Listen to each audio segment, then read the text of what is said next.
안녕하세요. 연타증권에서 건설 담당하고 있는 장윤석입니다. 오늘은 이제 삼성물산 신규 보고서를 발간하게 되어서 관련 내용을 좀 말씀드리도록 하겠습니다. 우선 삼성물산에 대해 투자 의견 바이 그리고 목표 주가 19만 원으로 이렇게 좀 신규 투자 의견을 제시를 하면서 보고서를 발간하게 되었습니다. 우선 간단하게 설명드리면 삼성물산 같은 경우에는 법적으로 지주 회사는 아니지만 삼성그룹 내에서 지배구조 정점에 있는 동시에 건설, 상사, 패션, 레저, 식음 등 좀 다양한 사업을 영위하는 좀 사업형 지주회사의 성격을 띠는 회사입니다. 그렇기 때문에 회사를 평가하는 데 있어 가지고 상당수의 시장에서 이제 삼성물산을 평가하는 기준을 보면 SOTP, Sum of the Part 밸류에이션을 적용을 해가지고 산출하는 방식이 일반적인데 당사에서도 같은 밸류에이션 방식을 적용을 해가지고 목표 주가를 산정을 했습니다.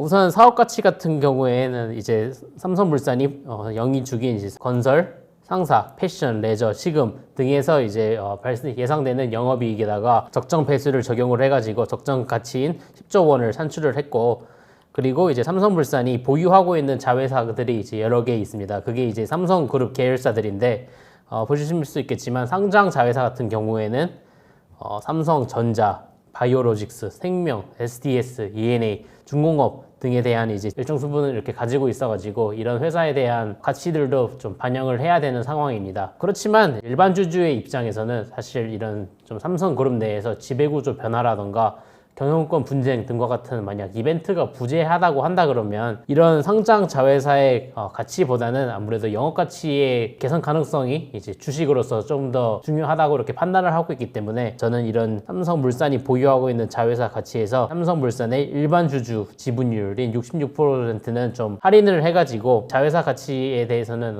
굉장히 좀 보수적으로 산정을 해가지고 목표 주가를 산정을 했습니다. 네, 그렇게 해서 산정한 가치가 이제 사업 가치 10조 원, 자회사 가치 23조 원, 거기 이제 순차입금 2.2조 원을 이렇게 좀 가감을 해가지고 목표 주가 19만 원을 이렇게 도출하게 되었습니다. 그래서 말씀드린 바와 같이 삼성물산에 투자하는 일반 주주 입장에서는 아무래도 삼성물산의 사업적 가치가 늘어나는 게 주식을 투자하는 데 있어가지고 더욱더 유효한 투자 포인트이기 때문에 크게 두 가지로 말씀드리겠습니다. 첫 번째는 주택시장 회복기에 베팅하는 삼성물산의 주택사업 확장 조짐입니다. 우선 말씀드리면 삼성물산 같은 경우에는 사실 그렇게 주택 사업을 공격적으로 하는 회사가 아니었습니다. 2016년에 약 한 1만 세대를 분양을 한 게 고점이었고 이후 2017년부터 23년을 보면 연평균 4천 세대를 분양을 하면서 사실 다른 대형 건설사들 대비해가지고 주택 사업을 굉장히 좀 보수적으로 진행을 해왔습니다. 보실 수 있겠지만 뭐 현대건설이라던가 GS건설 같은 경우에는 이제 연평균 한 2.5만 세대를 이제 분양을 하면서 상당히 주택 사업에 적극적인 사업을 취해왔다 그러면 이제 삼성물산 같은 경우에는 상당히 낮은 분양 물량을 기록하면서 주택 사업 자체는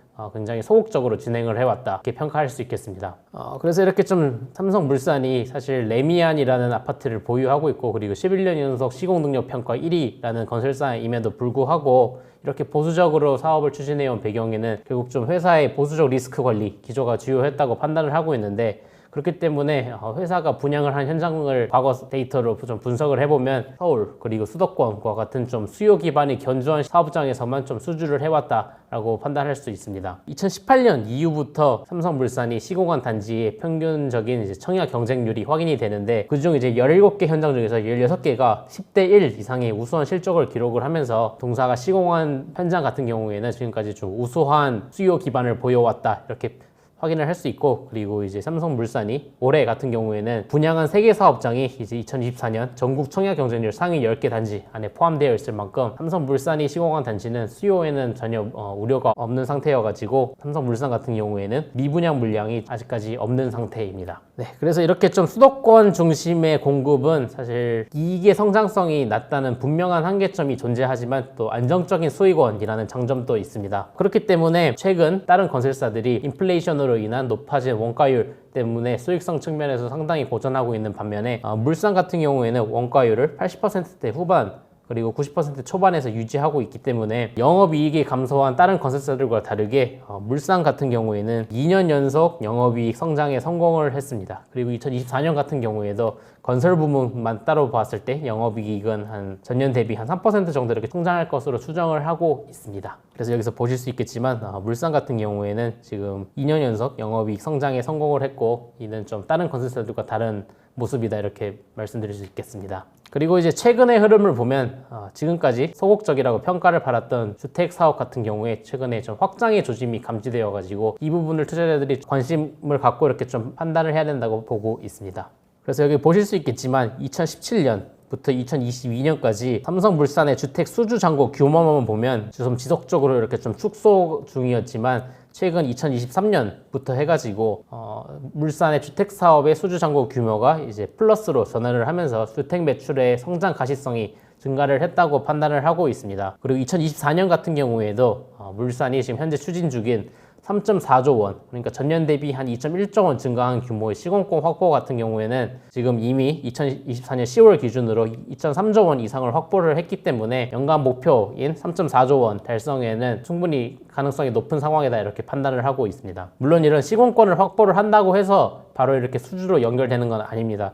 왜냐하면 지자체의 사업 시행 인가가 완료되어야 수주 인식이 가능하긴 하지만 우선적으로 시공권 확대 움직임 자체가 이제 수도권 중심으로 나타나고 있는 주택 시장의 회복 가능성에 대한 물산의 좀 인식 변화를 나타내는 대목이라고 판단하고 있기 때문에, 아무래도 주택 시장의 이제 회복 방향성에 베팅을 한다고 한다 그러면 지금 시점에 수주를 선제적으로 확보하는 것이 중요하기 때문에 최근 나타나고 있는 삼성물산의 주택 사업 확대 움직임은 이러한 주택 시장 회복 가능성에 베팅을 하는 움직임이라고 추정하고 있습니다. 그리고 두 번째는 이제 건설 신사업에 이제 투자하는 관점에서 삼성물산에 관심을 가져야 된다는 의견입니다. 전체적으로 건설업 같은 경우에는 성장성이 정체되어 있기 때문에 낮은 멀티플을 부여할 수밖에 없는 상황인데, 물산이 추진 중인 다양한 신사업 방향성 같은 경우에는 성장성을 높일 수 있기 때문에 이 부분을 좀 관심 깊게 봐야 된다 이렇게 보고 있습니다. 그래서 대표적으로 건설사들이 추진하는 신사업이 수소, 태양광, SMR과 같은 좀 친환경 사업들인데, 이런 사업 같은 경우에는 대규모 투자가 요구되지만 아무래도 단기적인 수익 기여가 어렵기 때문에 이런 투자에 가용할 수 있는 자본을 가지고 있는 기업이 상대적으로 유리할 것입니다. 그렇기 때문에 삼성물산은 지금 이제 기존 사업에서 창출되는 안정적인 수익을 이런 친환경 그리고 바이오 분야에 대추다해가지고 사업적 협력을 구축하고, 그리고 신규 사업 기회를 발굴해가지고 추가적인 성장 동력을 이렇게 좀 확보하려는 전략을 추진하고 있습니다. 그래서 아무래도 아직까지 신사업이 MOU라던가 실적 단계 수준에만 머물러 있어가지고 투자자들 입장에서는 이런 친환경 사업에 베팅을 하기에는 좀 이른 시점이라고 판단할 수도 있겠지만, 최근 중동 지역에서 삼성물산의 참여가 이렇게 좀 가시화되고 있고, 그리고 이제 이런 실제 프로젝트 수주 그리고 착공이 구체화되는 단계가 이제 2025년부터 나타날 거로 보고 있는데, 이런 실제 프로젝트 수주가 가시화된다 그러면 실적에 반영될 수 있기 때문에 물산의 실적에 좀 업사이드 요인 그리고 멀티플 상향 요인으로도 작용할 수 있다고 판단하고 있기 때문에, 이런 신사업 방향성에 베팅을 한다고 그러면 삼성물산에 대해 좀 관심 있게 봐야 된다 이렇게 판단을 하고 있습니다. 네, 그래서 오늘은 삼성물산에 대해 말씀을 드렸는데, 기존 건설 사업의 이제 주택 사업의 확대 방향 그리고 신사업 관심 있게 본다 그러면 삼성물산에 대해 좀 이제 관심 있게 봐야 된다 이렇게 보고 있습니다. 네, 이상입니다.